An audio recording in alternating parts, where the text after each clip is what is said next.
The golden light refracted on the edges of the vines, and the wind passed lightly, as if eavesdropping. The sun was slowly dying, staining the sky the color of aged wine, when Paul Vauthier bent down among the grapes, picking them like he picks memories, with caution and a hint of regret.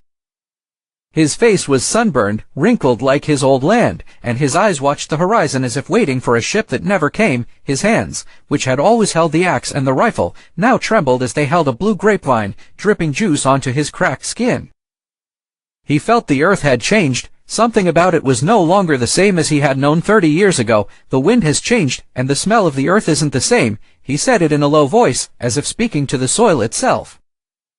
Behind him, Jamila came walking quietly between the rows of grapes. She was wearing a simple dress and a white headscarf, and her eyes, like evening dust, held something unspeakable. She stopped a few steps away and said, without looking at him, "The earth hasn't changed, see Vauthier, it's the people who have changed." He turned to her, looked at her for a long time, then exhaled as if he had swallowed a century of time in a single sigh. Jamila was more than just a farmhand.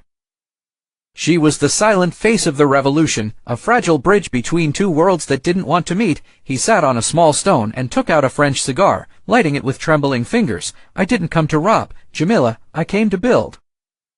I just built on top of people who lived there before you arrived." A long silence fell, only the sound of the wind and the rustle of the trees. Inside, Paul knew she was right, but he said nothing. He kept staring at the distant hills.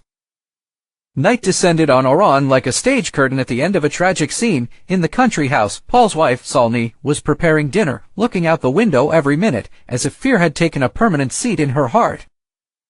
Louise, the little girl, was drawing on a blank sheet of paper. She colored half of it in the colors of the French flag, and the other half she didn't know what to do with. She hesitated, then drew a palm tree. "Mama, where are we from?"